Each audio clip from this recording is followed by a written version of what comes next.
Un mensaje a la luz de la palabra, con el pastor Bernardo Ríos. A continuación. Puestos en pie, si es tan amable, si puede, vamos a leer juntos el verso 1. Hoy vamos a exponer hasta el verso 6, pero he hecho una costumbre siempre leer el primer verso del pasaje que vamos a ver, y luego ya los demás los vemos en el proceso del sermón. Así que vamos a leer solo el verso 1. Entonces, Marcos 3:1, hermanos. ¿Lo tenemos? Otra vez entró Jesús en la sinagoga y había allí un hombre que tenía seca una mano. Oramos. Muchas gracias, Padre, por este privilegio, esta oportunidad de seguir compartiendo el Evangelio con mis hermanos, todos estos sermones basados en el Evangelio de Marcos, Señor, que hablan sobre tu vida, tu obra, tu muerte, tu resurrección, y que es el Evangelio, Padre, que tiene el poder para salvar, Señor, el poder para transformar una vida, Padre. Te doy a ti la gloria y la honra, te ruego que yo lo pueda exponer de una manera bíblica, de una manera clara y sana en la fe, y que mis hermanos puedan ser edificados, Señor, para tu gloria y tu honra, Padre. En Cristo Jesús te damos gracias, Señor. Amén. Amén. ¿Pueden sentarse? Nuestro tema el día de hoy se titula Un complot contra Jesús. ¿Cuántos están listos para estudiar las Escrituras, hermanos? Bueno, llegamos a Marcos 3, como dicen por allí, un dicho, vamos con un paso lento pero firme, avanzando en este libro, amén. Espero que esta serie le esté bendiciendo de la misma manera que en lo particular a mí me ha ayudado mucho. La semana pasada, hermanos, vimos un conflicto entre Jesús y los fariseos, porque Jesús y sus discípulos arrancaban espigas para comer en un día de reposo. Hoy, para variar, veremos otro conflicto entre Jesús y los fariseos, pero ahora es porque Jesús hace una curación, hace una sanidad física en el día de reposo, en el día sábado. Hemos dicho durante toda esta serie que los fariseos eran una especie como de policía, espías que andaban siguiendo a Jesús para ver qué hacía, ¿no? En el sermón de la semana pasada lo andaban espiando por allá en los campos de trigo.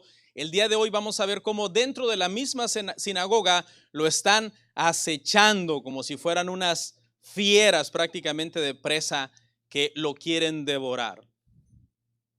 La palabra complot es un acuerdo secreto entre dos o más personas o entre dos grupos o más de dos grupos para hacer daño. La palabra complot siempre tiene esa connotación de una conspiración, de una confabulación para hacer daño a otra persona o a otro grupo de personas. Cuando hablamos el día de hoy de un complot contra Cristo, nos referimos a la unión de dos grupos en la nación de Israel con el propósito de destruir a Cristo. Un grupo era un grupo religioso, que era el grupo de los fariseos, y otro grupo era un grupo político, que era el grupo de los herodianos. Ambos se unieron para hacer daño al Señor. Los enemigos de Cristo en este caso vamos a ver, hermano, que tenían ese trasfondo. Por un lado, los herodianos, seguidores de Herodes, el ámbito político romano, pero por otro lado, los fariseos, el ámbito religioso de la nación. Cristo, usted sabe, fue odiado desde el día que nació. Prácticamente comenzó la persecución de parte de Herodes para matar al Señor, y la vida del Señor fue una vida de sufrimiento, prácticamente desde la cuna hasta la tumba. De hecho, Isaías lo llama el varón de dolores experimentado en quebranto, porque no hay nadie más en la historia de la humanidad que haya sufrido como nuestro Señor Jesucristo, hermanos. Estaba profetizado que el Mesías sería aborrecido sin causa, Juan 15:25. Y también Cristo dijo que por cuanto Él había sido aborrecido, también sus seguidores seríamos aborrecidos, Juan 15:18. Un cristiano, hermanos, que tiene bien claras sus convicciones y que no cede ante las cosas que van contra Dios y su palabra, en automático, por lo general, será odiado por este mundo. Y cuando digo mundo, no me refiero al mundo físico, sino que me refiero al sistema de cosas que rige este mundo, a todas aquellas ideologías que son anticristianas, que son antidios, que van en contra de los mandamientos de Dios en su palabra. Así que mientras hablamos del sufrimiento de Cristo, recordemos también que en cierto sentido también sufriremos con el Señor. El famosísimo predicador de la era victoriana llamado Carlos Spurgeon dijo muy bien cuando dijo: ustedes no son el azúcar del mundo como para que se los quieran tragar, sino que ustedes son la sal del mundo y los querrán escupir. Eso es verdad. Todo cristiano que se pare firme en sus convicciones bíblicas y diga: yo no voy de acuerdo con esta ideología, será odiado por una cultura moderna que va en contra de las cosas de Dios. Y no es que vamos a ser unos provocadores, que vamos a andar parándonos enfrente de la gente y contradiciendo todo lo que dicen. No es que vamos a andar buscando caerle mal al mundo. No, hemos sido llamados a amar incluso a nuestros enemigos, a ser amables unos con otros dentro de la iglesia, ¿no? A ser respetuosos con las demás personas, sean cristianas o no sean cristianas, debemos amarles. Pero si no cedes ante las cosas que las personas hacen o promueven y que desagradan a Dios, en automático no serás del agrado de esas personas. No te mortifiques cuando seas perseguido, cuando seas vituperado, cuando digan falsos testimonios de ti, cuando te anden espiando como espiaban a Cristo, cuando seas perseguido, porque si Cristo, siendo perfecto, fue odiado y fue perseguido hasta la muerte, ¿qué podemos esperar nosotros, hermano? Simples, mortales, falibles, con un montón de defectos. Nos sentimos mal cuando alguien nos critica o nos persigue o dice algo de nosotros que consideramos injusto, porque en automático nosotros nos creemos muy buenos. En automático decimos: no, yo no merezco eso, yo tanto que me esfuerzo, yo tanto que trabajo, yo tanto que lucho, y esto que me están haciendo, que están diciendo de mí. Nos creemos demasiado buenos, pero el perfecto, el único bueno que ha existido en esta tierra, hermano, fue perseguido hasta la muerte. Tanto por los grupos religiosos de su época como por el sistema del mundo político de su época. En estos 6 versículos vamos a ver simplemente 3 cosas. En primer lugar, en el punto 1, vamos a ver cómo usan a un enfermo como una carnada para tenderle la trampa y el complot. Eso va a estar en el verso 1 y 2. Luego, en el punto 2, estaremos viendo cómo Jesús sana a este hombre y hace una serie de preguntas bien provocativas a los fariseos, de tal manera que son preguntas tan punzantes que no pueden responder. Los deja callados en público, humillados. Y esa humillación hace que ellos decidan entonces, el punto número 3, armar un complot para matar a Jesús. Su orgullo quedó tan herido porque las preguntas que Jesús les hizo fueron tan difíciles de responder que los dejó callados, que dijeron: lo matamos. Vamos a ver el punto número 1. Usan a un enfermo como carnada, y vamos a leer una vez más el verso 1 y 2. Dice: otra vez entró Jesús en la sinagoga y había allí un hombre que tenía seca una mano. Y le acechaban para ver si en el día de reposo le sanaría, a fin de poder acusarle. Note la frase: otra vez entró en la sinagoga, porque recuerde que aunque Jesús ya ha estado en la sinagoga antes en Marcos y ha pasado por varias sinagogas de todo Galilea, poco a poco, conforme se iban conociendo sus convicciones de la palabra de Dios, las puertas de la sinagoga se le iban cerrando. Y aquí Marcos nos quiere dejar ver como que entró otra vez, aunque ya el ambiente dentro de la sinagoga era hostil. Ya lo miraban con sospecha. A estas alturas ya había salido a la luz que las posturas de Cristo con respecto a ciertas cosas y las posturas de los fariseos y los saduceos eran irreconciliables. Así que ya no era: ahí viene Jesús que nos enseñe, sino ahí viene Jesús, cuidémonos de su enseñanza, cuidémonos de lo que hace. Por otra parte, podemos ver entonces también que Jesús es un hombre valiente. Sabe que el ambiente en la sinagoga es hostil, es pesado, es contrario, pero no rehúsa ir a la sinagoga. Va a la sinagoga y les predica. No está buscando su propia comodidad, no rehúsa insistir en su propia seguridad, sino que estaba decidido a arrostrar cualquier situación, aunque esta fuera peligrosa, aunque esta fuera incómoda. A veces es incómodo, ¿no? Estar en una iglesia donde no te llevas bien con cierta gente, ¿no? No sé cómo le hace la gente para sobrevivir así por años en una iglesia donde no te sientes cómodo con la gente. Yo no entiendo eso, la verdad. No lo entiendo. Años, 10 años pasan así en una iglesia. Dicen, yo aquí no me llevo con fulano, mengano, perengano, sutano. Y ahí siguen.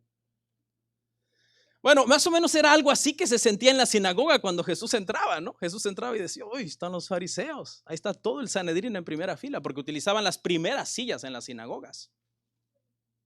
No son ustedes, ¿eh? No son ustedes, hermanos, tranquilos. No eres tú, mi amor.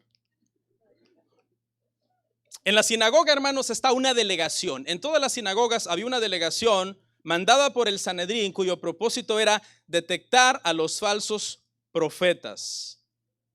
Y eso era precisamente lo que esta delegación del Sanedrín consideraba que Jesús era.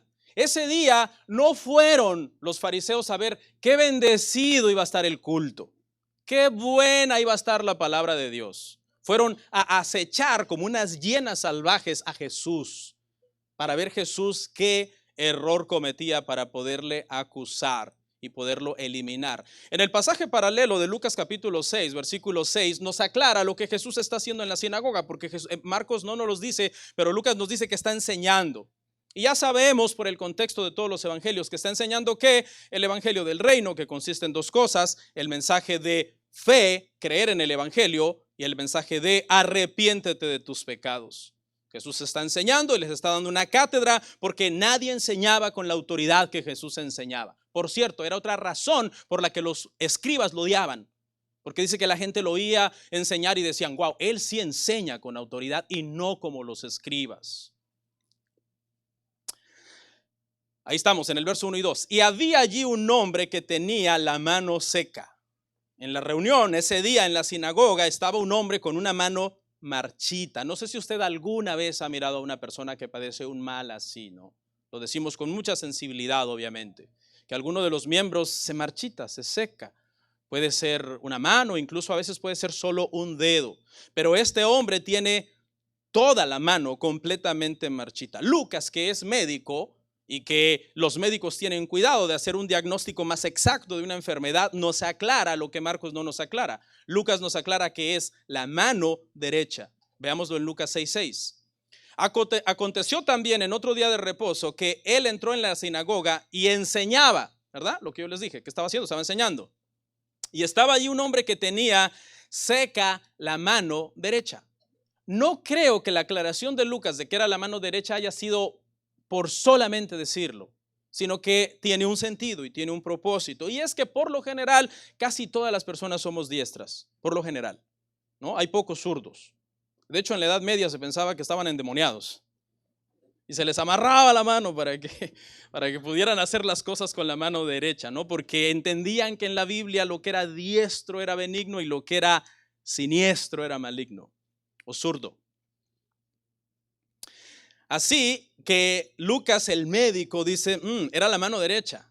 Por tanto, seguramente esto producía una debilidad especial en el hombre porque somos más fuertes del lado derecho. Somos más diestros, por eso se llama derecho. Somos más diestros. La palabra griega que usa Marcos aquí, hermanos, para seca es seraino y quiere decir que estaba atrofiada. Se podía usar también para referirse a una planta que se había marchitado, a una rama de un árbol que había muerto y quedaba solamente pendiendo del árbol, pero sin vida. Estaba ya inhabilitada la mano de este hombre. No le servía más para hacer alguna tarea. Puesto que habría sido difícil realizar tareas con una mano derecha atrofiada, podemos deducir entonces que esto tenía un impacto doble. Número 1, emocional. El impacto emocional cuando una persona, hermano, pierde la funcionalidad de un miembro es muy fuerte. Las personas pueden caer incluso en depresión hasta que asimilan ese trauma de haber perdido un miembro. De hecho, cuando he hablado con hermanos por aquí que han pasado por esa experiencia tan traumática, me han dicho que siguen sintiendo el miembro. En el caso de amputación, no, este es un caso diferente que estamos viendo aquí, y que el cerebro les sigue diciendo que el pie está ahí o que la mano está ahí, hasta les da comezón en el pie y el pie no está. Pero también tiene un impacto, hermanos, económico, un impacto emocional, un impacto económico, porque ¿cómo puedes trabajar teniendo atrofiada la mano derecha, especialmente si eres diestro y es la mano principal con la que trabajas? Puesto que habría sido muy difícil entonces realizar estas tareas Este hombre posiblemente tenía una condición de limosnero, lo cual es humillante. Especialmente un hombre trabajador, ¿no? Un hombre que es muy trabajador, de esos hombres que les gusta trabajar y de repente tienen una situación física que les impide trabajar. Por supuesto que van a sentirse muy humillados, tener que pedir limosna para poderse sostener. Esa era la situación del hombre de la mano seca, pero mire la situación de los fariseos. Y le acechaban para ver si en el día de reposo le sanaría. Los fariseos no están simplemente mirando, no están mirando. Esta palabra acecho no es de que están viendo lo que está pasando. No, la palabra acecho se refiere a un escrutinio intenso y malévolo.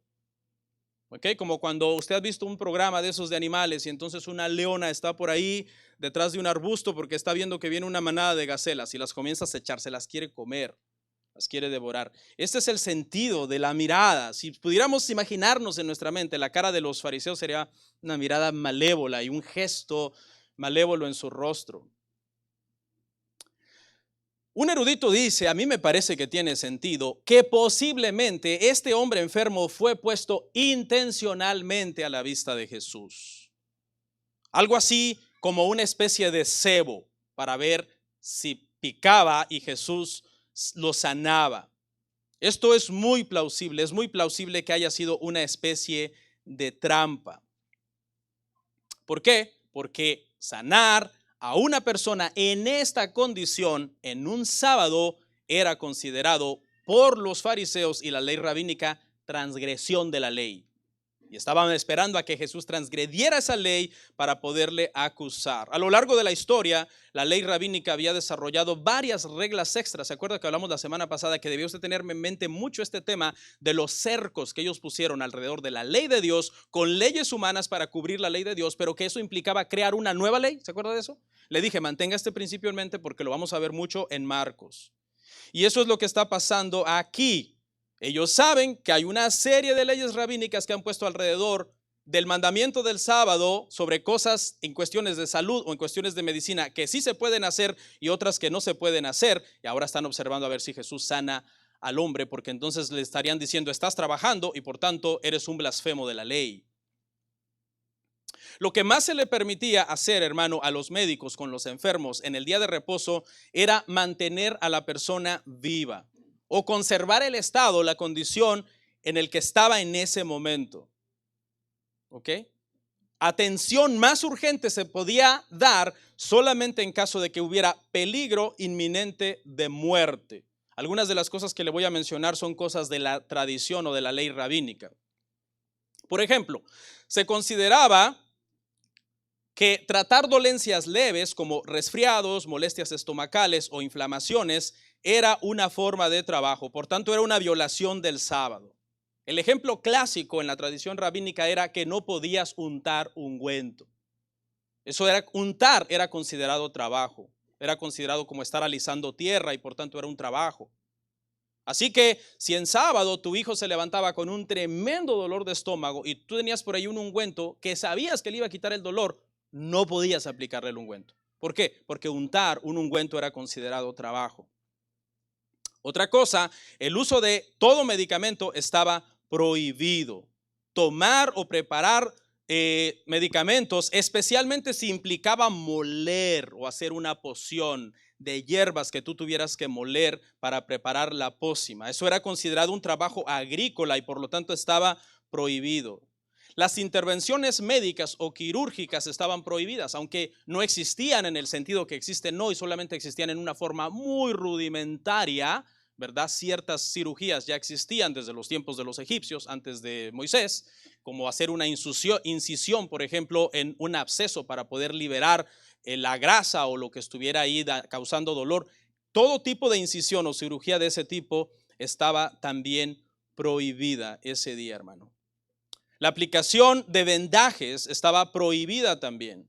Así que si alguien tenía una fractura, una quebradura, no podía ser entablillado o no podía ser vendado a menos que fuera algo prácticamente de vida o muerte. Pero de lo contrario, por lo general se dejaba a la persona con unos cuantos huesos quebrados en sábado a que aguantara. Si su situación era que iba a sobrevivir, decían, mañana lo curamos.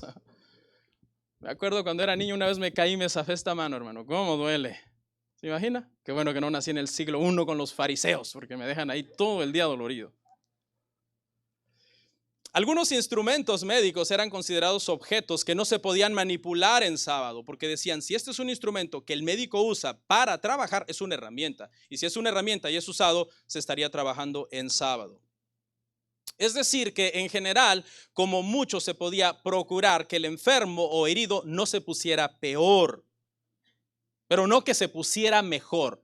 Okay, si no te vas a poner peor está bien, pero tratar nosotros de ponerte mejor no es algo que podamos hacer porque es considerado trabajo. ¿Cómo está la vida de este hombre? Después de todo este contexto histórico que le he dicho, la vida de este hombre no corre peligro. Por tanto, según la ley rabínica, no debe ser sanado en sábado. Y si Jesús le sana, ¿está qué? Trabajando. ¿Según quién? Según los fariseos que lo acechan. ¿Para qué lo acechaban, hermanos? Ahí mismo nos lo dice el verso 2. A fin de poder acusarle.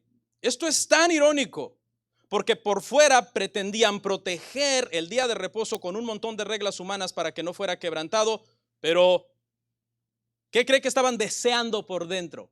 Que Jesús lo sanara. Estaban deseando que Jesús lo sanara. Esta es una analogía como si un policía estuviera en una carretera esperando a que alguien pase a alta velocidad. Y en lugar de que diga, wow, qué bueno que la gente respeta siempre el límite, no, que dentro de su mente estuviera diciendo, ojalá y pase alguien rápido.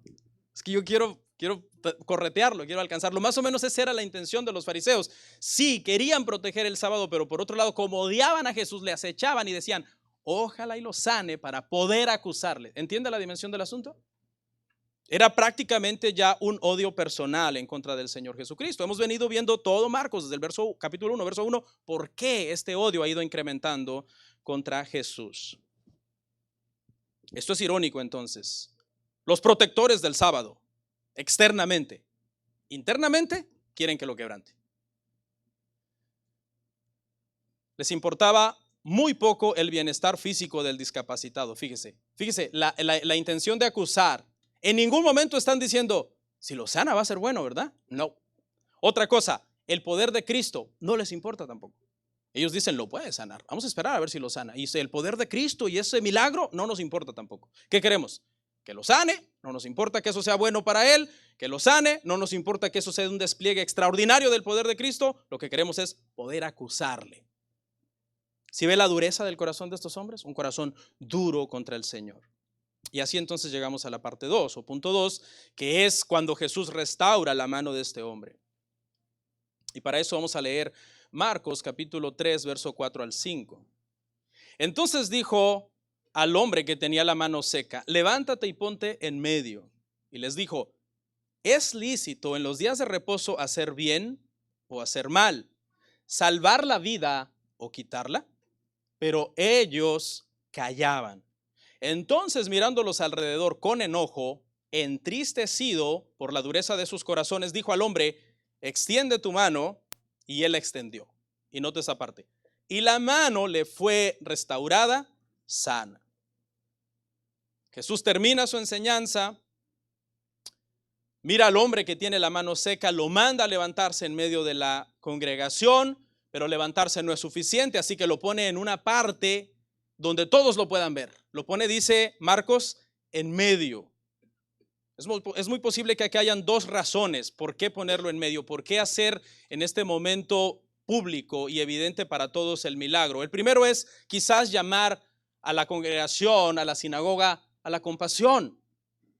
Pobre hombre, una mano seca. No le sirve esa mano. Quizás la primera intención era entonces llamarlos a la compasión, pero la segunda también es quizás mostrar cómo él lo iba a sanar, que pudiera verse el poder que había en él. Porque acuérdese que uno de los propósitos también de todo el poder y de todos los milagros que Cristo hizo era demostrar por medio de sus obras que él era el Hijo de Dios. Y está enseñando el evangelio del reino. Este milagro traía entonces respaldo para el mensaje del evangelio, que fue el propósito de los milagros en el siglo I. Marcos capítulo 16, cuando lleguemos ahí lo vamos a ver, versículo 20, dice que, y estas señales, es decir, todos los milagros que los apóstoles hacían, confirmaban la palabra que ellos estaban predicando. Y Jesús les dijo una pregunta, y esta es la pregunta que no pudieron responder, por la cual deciden matarlo. ¿Es lícito en los días de reposo hacer bien o hacer mal? ¿Salvar la vida o quitarla? Marcos nos presenta una parte de la conversación, pero Mateo nos presenta la otra parte de la conversación que Marcos no nos cuenta. Y es que Mateo nos dice que al parecer, para que tenga el contexto de que lo están acechando, ellos fueron los que le preguntaron al Señor también sobre lo que pretendía hacer el sábado. Veámoslo en Mateo capítulo 12, verso 10 al 12. Dice, y aquí había allí uno que tenía seca una mano y preguntaron a Jesús para poder acusarle: ¿es lícito sanar en el día de reposo? Él les dijo: ¿qué hombre habrá de vosotros que tenga una oveja, una oveja, no, hermanos? Una oveja. No, pues ¿quién va a tener una oveja? Y si ésta cayere en un hoyo en día de reposo, ¿no le eche mano y la levante? Pues, ¿cuánto más vale un hombre que una oveja? Por consiguiente, es lícito hacer el bien en los días de reposo. Jesús utiliza una analogía entre comparar qué es más importante, un animal o una persona. Los animalistas dirían, somos iguales, ¿no? Hay gente que dice, este gato, este pájaro, este perro es mi hijo y es de la familia. Yo a veces le pregunto, hermanos, ¿dónde vive su perro? ¿Dentro de la casa o fuera de la casa? Es de la familia, vive dentro. Yo no sabía que los seres humanos somos familias de los perros y de los animales. Así que la analogía es lógica. Estos fariseos sí son bastantes ignorantes en la palabra, pero saben muy bien que una persona está hecha a imagen y semejanza de Dios y los animales no. Por tanto, ¿qué es más importante? ¿Una oveja o un hombre? Un hombre. Lo siento, animalistas. Es la verdad. Así que Jesús hace esta analogía y hace entonces esta pregunta. Pero ¿sabe cuál era la pregunta de Jesús? Estaba dirigida porque Jesús sabía que mientras los fariseos eran bien inmisericordios con los hombres en sábado, trataban muy bien a sus animales el sábado. El sábado cuidaban a sus animales, les daban de comer y si caían en un pozo, sacaban al animal del pozo. ¿Y qué pasó con esta pregunta? Si es lícito o no es lícito hacer el bien o hacer el mal. Dice que ellos callaban, hermano. Una pregunta difícil de responder, por lo menos por dos razones. Voy a dar dos razones por las cuales no pueden responder. Primero, esta interpretación correcta de la palabra del Señor sacaba a luz que las reglas rabínicas no eran conforme a la Escritura. Porque si ellos preferían cuidar más a los animales que a los hombres, eso iba en contra de la palabra de Dios, porque el hombre está hecho a imagen y semejanza de Dios y puede ser cuidado y protegido y provisto en sábado. Y de hecho, el espíritu del cuarto mandamiento de descansar tiene ese propósito. La base es el amor a Dios, el amor al prójimo. Pero en segundo lugar, la pregunta puso al descubierto el corazón tan duro que ellos tenían acerca del sufrimiento y el dolor de los humanos. Se compadecían ante la necesidad de un animal por interés mezquino, porque los animales significaban dinero, el ganado, pero no se compadecían ante el dolor o sufrimiento de una persona. Si tú quieres honrar la Escritura, la pregunta no es difícil de responder. Si amas a Dios y amas a tu prójimo, es bien fácil. Tú dices, es bueno sanar a un hombre en sábado, porque si lo hacemos con nuestras ovejas, que son inferiores, lo podemos hacer con los hombres que son superiores. Así que si tú amas a Dios y amas a tu prójimo, la pregunta es fácil y sencilla de responder. Pero si tú no amas a Dios, no amas a tu prójimo, amas más los mandamientos que tú has inventado, entonces no puedes responder esta pregunta. Y ahí fue donde Jesús, hermano, los atrapó. Y si respondían, iban a caer en una contradicción lógica y entonces dicen, no, aquí lo que más nos ayuda es el silencio. Pero fue un silencio herido, con un ego herido de que Jesús los dejó callados. Entonces, mirándolos alrededor, escuche, con enojo, entristecido por la dureza de sus corazones. El enojo de Jesús nunca fue pecado, porque siempre fue un enojo justificado, siempre fue un enojo bajo control. No fue un enojo sin razón, descontrolado. De hecho, de esta forma, como Jesús se enojaba, todos nos podemos enojar. Es más, no enojarse ante la injusticia es maldad. ¿Ok? Debemos enojarnos ante la injusticia, ante la dureza del corazón de los demás.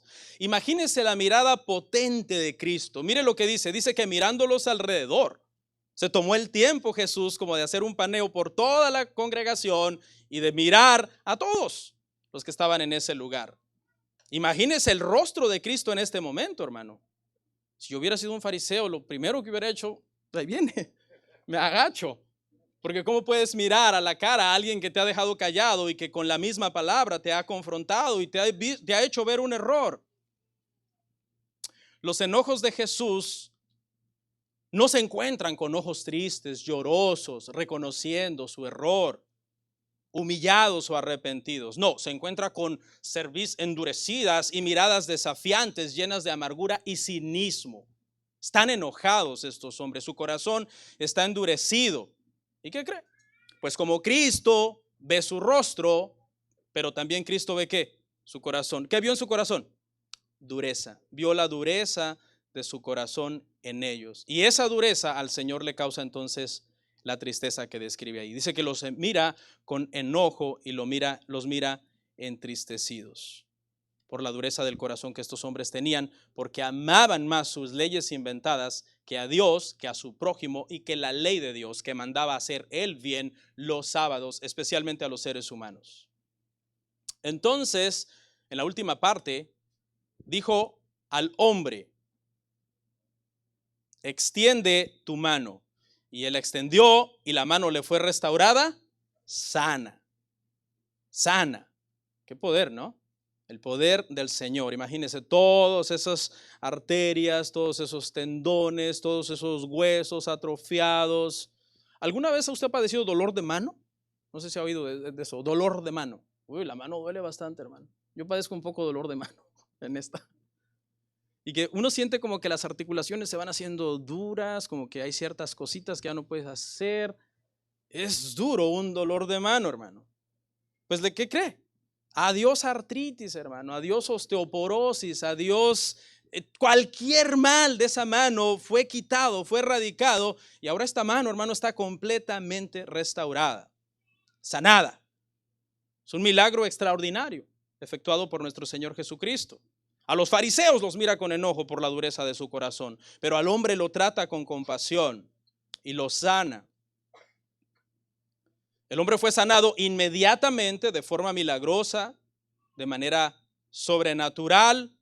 En ese momento recuperó la sensación, recuperó la movilidad. Su capacidad de usarla fue como nunca antes, una mano derecha nueva. Ahora sí tenía fuerzas para trabajar. Estaba viendo un comentario, hay un evangelio que es apócrifo, que no está en la Biblia, que se llama el Evangelio a los Hebreos, y en ese evangelio habla un poco de este hombre. Obviamente esos libros tienen una importancia histórica, pero no son palabra de Dios, y dice que este hombre se dedicaba a la mampostería. ¿Alguien sabe qué es un mampostero? Ni los de la construcción, alguien que pega piedras, ¿no? Se dedica a pegar piedras. Entonces no sabemos si la historia era verídica o no, porque es un evangelio apócrifo, históricamente tiene un valor, pero imagínense recuperando su mano derecha, diciendo, ahora sí voy a levantar unas piedrotas y las voy a pegar. El gozo, la alegría, hermano, de volver a ser útil en la vida una vez más con respecto a la cuestión de su trabajo. Pero es que aquí hay un asunto, y es que la condición de este hombre no amenazaba su vida y Jesús lo acaba de sanar. Y sanar a este hombre bajo la condición en la cual él estaba era trabajo, según los fariseos. Y entonces es que dicen, suficiente. No solamente nos deja callados, nos humilla en público, aparte sana, que es algo que nosotros le estamos diciendo según nuestra ley que no debe hacer. Y entonces idean un complot para matar al Señor en el versículo 6.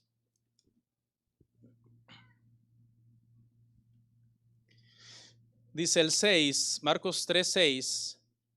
Y salidos los fariseos, tomaron consejo con los herodianos contra él para destruirle. Qué bendecidos salieron los hermanos del culto, ¿verdad? Con deseos asesinos, sanguinarios.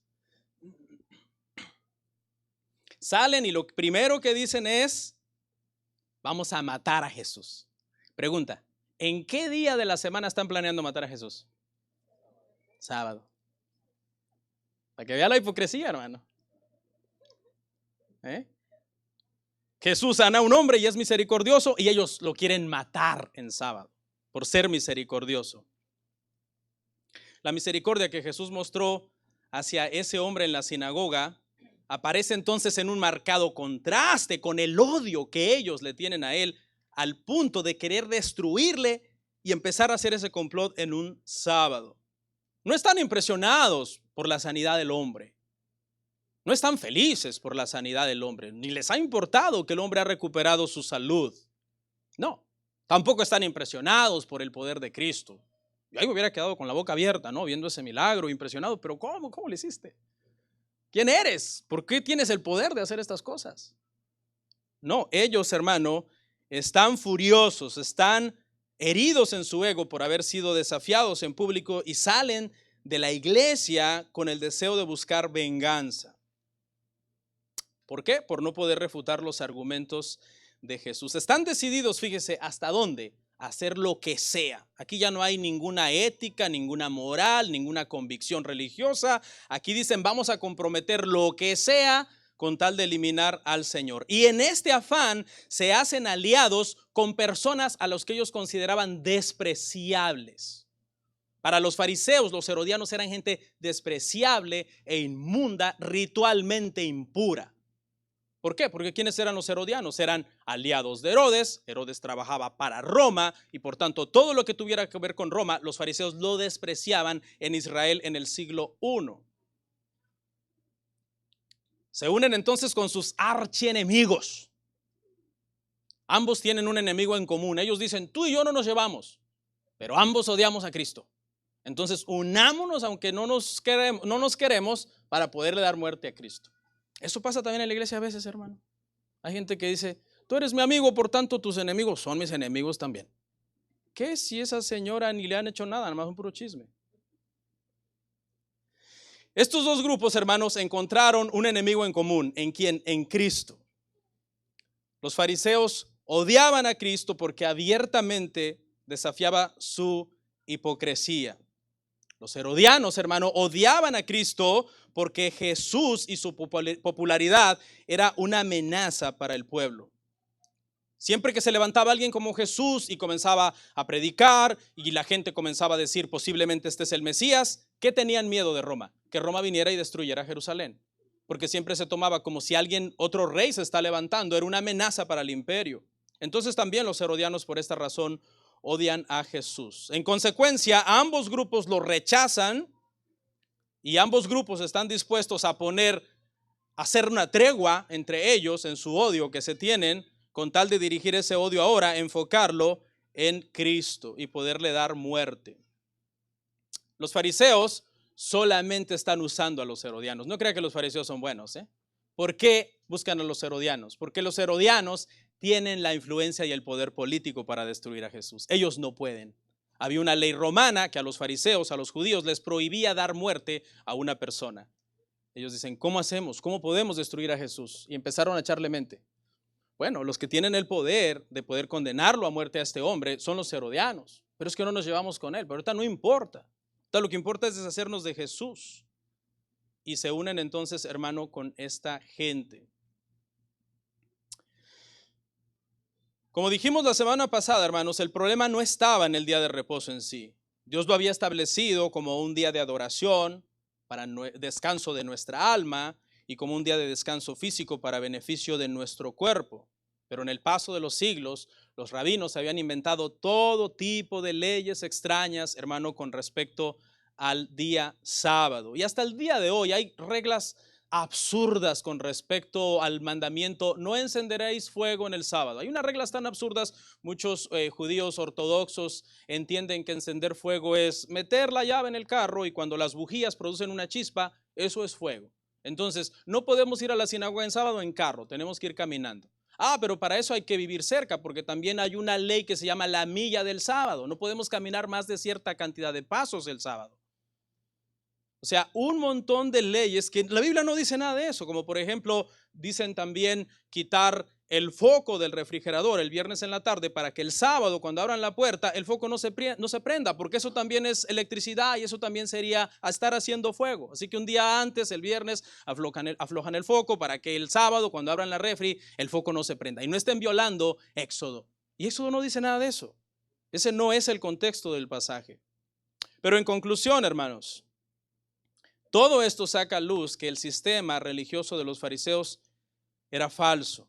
Finalmente, ¿sabe qué? Por este tema del sábado persiguieron a Jesús toda su vida y aunado con el tema de su divinidad, le dieron muerte. Veámoslo en nuestra última cita de hoy, en Juan 5:18.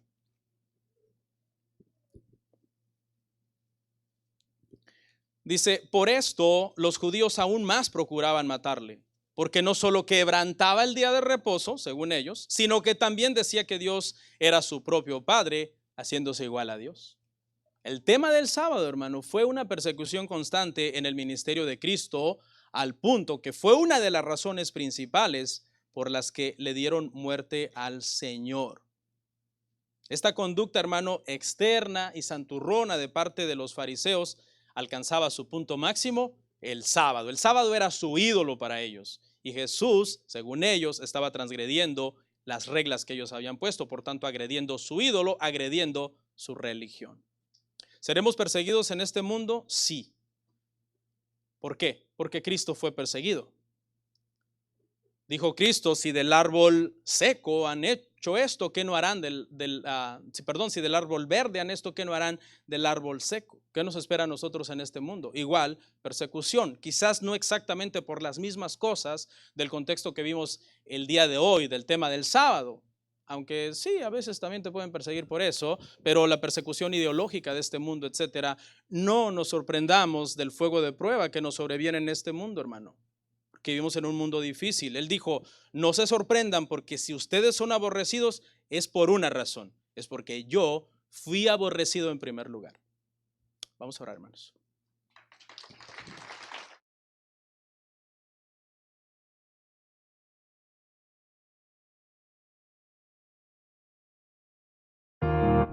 Comparte, suscríbete, dale like. Gracias por tu sintonía. Hasta la próxima. Bendiciones.